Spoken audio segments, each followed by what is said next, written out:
आज हम करेंगे HSSC CET ग्रुप डी और ग्रुप सी मेंस के लिए रीजनिंग के कुछ क्वेश्चंस। Question number 56। यहाँ पर स्टेटमेंट और कंक्लूजन निष्कर्ष दिए हुए हैं, तो इनके आधार पर हमें आंसर निकालना है। कुछ मेज कुर्सियां हैं, डायग्राम बना लीजिए। मेज सम का रिलेशन है कुर्सी। कुछ कुर्सियां पलंग है, कुर्सी के साथ सम का रिलेशन है पलंग का। सभी पलंग कमरे हैं, सभी पलंग कमरे हैं, ये क्या हो जाएगा कमरे।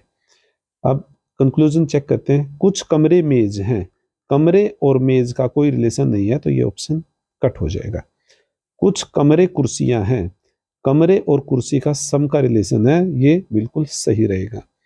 कुछ पलंग कुर्सियां हैं, पलंग और कुर्सी इन दोनों का भी सम का रिलेशन है, ये ऑप्शन भी ठीक रहेगा। तो चेक करते हैं, ऑप्शन 2 और 3 निकलेंगे, तो option number 4 is the correct answer. केवल निष्कर्ष 2 और 3 निकलते हैं। Next question, question number 57। Question number 57 में हमें निकालना है कौन सा भिन्न पद है। तो देखते ही पता लग रहा है, चारों ऑप्शन में 9 की टेबल में आता है, 7 की टेबल में और 8 की टेबल में। ये अलग है, 6 की टेबल में नहीं आता। 6, 12, 18 आना था, तो option number 2 is the correct answer. Question number 58। Next question blood relation का क्वेश्चन है, चेक करते हैं इसको। एक औरत की ओर इशारा करते हुए राजा ने कहा, यह उस महिला की पुत्री है जो मेरी माता के पति की माँ है। तो डायग्राम बनाएंगे। यहाँ पर मान लीजिए राजा नाम का है कोई इंसान, वह उस महिला की पुत्री है जो मेरी माता के पति, इसकी माता, माता के पति यानी इसका फादर,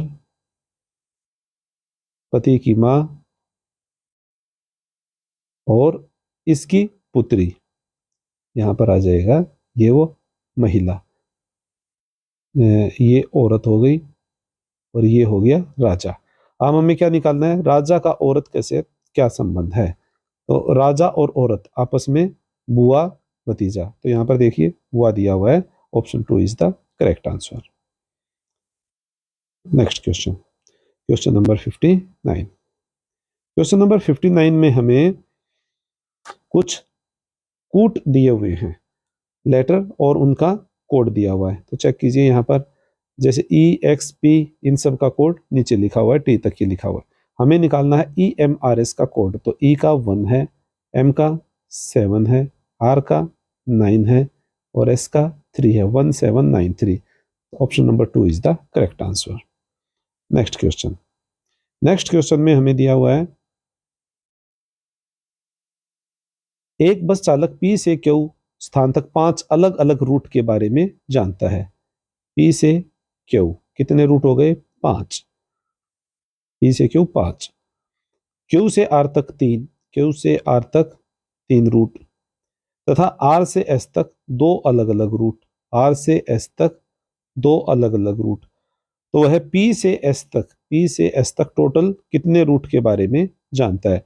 सिंपल सा क्वेश्चन है, सबको मल्टीप्लाई कर दो, 5 ये 15 दूनी 30। यहाँ पर ऑप्शन नंबर 4 कट गया है, यहाँ पर 30 लिखा हुआ मिलेगा, तो ऑप्शन नंबर 4 इसका करेक्ट आंसर हो जाएगा। Next question, question number 61। Question number 61 में हमें बताया गया है कि नीचे दिए गए वर्णों का प्रयोग करके बनाए जा सकने वाले शब्द। तो ये सभी लेटर कहीं ना कहीं रिपीट होंगे, इसमें चेक करते हैं। फर्स्ट ऑप्शन में तो डी दोनों में रिपीट हो रहा है, ई भी रिपीट हो रहा है, T B, A B, I B, L B. तो option 1 is the correct answer. Question number 62। Question number 62 में हमें दिया हुआ है, यदि किसी कूट भाषा में मैंगो का कोड बना दिया, तो हमें पता है कि M13, A1, N14, G7 और O15 डायरेक्ट इनके अल्फाबेटिकल नंबर्स लिख दिए। तो इसी प्रकार हमें फाइट का कोड बनाना है, तो F8, I9, F6 होता है, F6, I9, G7, H8 और T20। तो चेक करते हैं हम, 6, 9, 7, 8, 20 20 लास्ट में आएगा, तो 20 इसमें भी है और इसमें भी, बाकी ऑप्शन कट हो गए। 20 के पहले क्या है 8, तो यहाँ पर 6 दिया हुआ है, ये भी कट हो गया। Option number 4 is the correct answer. Next question, question number 63। Question number 63 में हमें दिया हुआ है कि ऐसे संख्या संयोजन का चयन कीजिए जिसके अनुसार अक्षरों को व्यवस्थित किए जाने पर एक सार्थक शब्द बनाया जा सके। यहाँ हम इसको ट्राई ऑप्शन से ही करेंगे, तो ऑप्शन नंबर 4 उठाइए। 6 पर क्या लिखा हुआ है M, उसके बाद सबको डिजिट लिख दीजिए, तो यहाँ पर बन जाएगा MENTOR, मेंटर शब्द बनेगा। Option number 4 is the correct answer. ये हमें ट्राई ऑप्शन से ही करना पड़ेगा, एक एक वर्ड पुटअप करके इसको करना है। Question number 64। क्वेश्चन नंबर 64 में हमें भिन्न पद निकालना है कि इनमें से कौन सा भिन्न पद है। तो यहाँ पर देखिए, इसको 0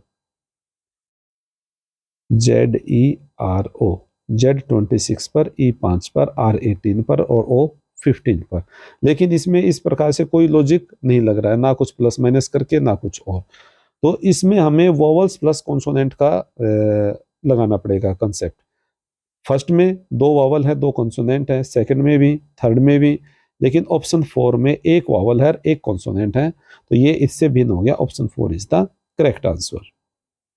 next question, question number 65। Question number 65 में दिया हुआ है कि जिस प्रकार से भेड़ मेमने से संबंधित है उसी प्रकार तितली किससे, तो तितली का आ जाएगा इल्ली यानी कैटरपिलर से। Question number 66। क्वेश्चन नंबर 66, इसमें हमें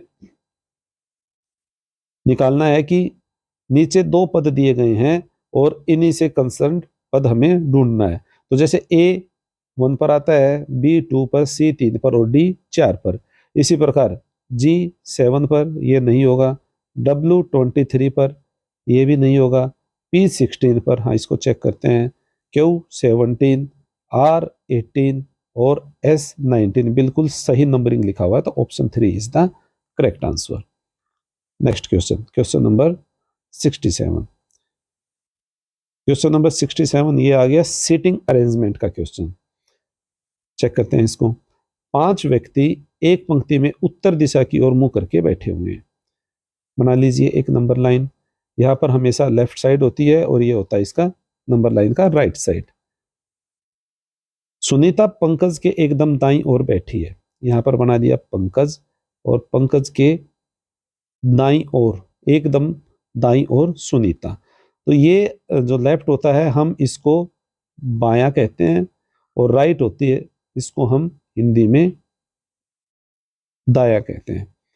सुनीता पंकज के एकदम दाईं ओर बैठी है। पहले पंकज ड्रा करो, उसके बाद सुनीता इसके लेफ्ट में राइट में बैठा दो।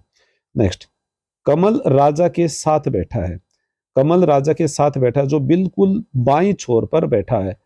यहाँ पर हमें वर्ड जो पकड़ना है, तो जो हमेशा जो लास्ट में जो नंबर रहता है लिखा हुआ रहता है उसके साथ जो का रिलेशन बनेगा, तो जो का बनेगा राजा के साथ, और बाईं ओर पर लास्ट में राजा बैठा है और इसके साथ कौन है, कमल है, ऐसे लिख लीजिए।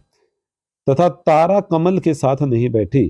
तारा कमल के साथ नहीं बैठी, तो एक स्थान बच गया, तो तारा बिल्कुल लास्ट में ही बैठेगी, यहां पर आ जाएगा तारा। सुनीता के साथ कौन बैठा है, तो सुनीता यहां पर है, पंकज और Tara. Option 4 is the correct answer. Next question, question number 69। Question number 69 में हमें दिया हुआ है स्टेटमेंट और उसके बाद कुछ आंसर पूछे हुए हैं। जब आप किसी ऐतिहासिक स्थल का दौरा करते हैं तो आप क्या प्रयास करते हैं, तो ये देखने से ही पता लग रहा है। Option 3 is the correct answer. Design के सांस्कृतिक अथवा सामाजिक पहलू का पता लगाना होता है। Next question, question number 69। Question number 69 number series का क्वेश्चन है। इसमें जब भी इस टाइप से क्वेश्चन मिले हमें रिलेशन ढूंढना होता है, या तो कुछ प्लस मिलेगा या माइनस मिलेगा या डिवाइड मिलेगा या फिर मल्टीप्लाई मिलेगा। डिवाइड और मल्टीप्लाई ये तो देखने से ही पता लग जाएगा। जब नंबर बड़े बड़े अंतराल पर छोटे बड़े हो रहे हैं तो डिवाइड और मल्टीप्लाई का कंसेप्ट लगेगा, और जब छोटे सीरीज दी हुई है तो या तो प्लस या माइनस, इनसे बात बन जाएगी। 99 में से 80 गया तो कितने का गैप आ गया? 19 का। उसके बाद 63 में और 80, इन दोनों का 80 में से 63 घटाओ 17 का, यानी 19 17, यहां पर कितने का आना चाहिए? 15 का। तो 63 में से 15 माइनस करो, 13 में से 5 गए 8, 5 में से 1 गया 4, 48। 48 option 4 is the correct answer. Next question, question number 70, ये आज का लास्ट क्वेश्चन है। तो इस क्वेश्चन का आंसर आप कमेंट बॉक्स में लिखना, क्या आएगा। तो ये हमने रीजनिंग का आज एक सेट और कर लिया है, और आपको जैसे ही ग्रुप डी का या सीईटी मेंस का कोई भी एग्जाम होगा, आपको रीजनिंग सेम टू सेम इसी टाइप से आपको देखने को मिलेगी। तो आज के लिए इतना ही, मिलते हैं नेक्स्ट वीडियो में, तब तक के लिए नमस्कार, जय हिंद दोस्तों।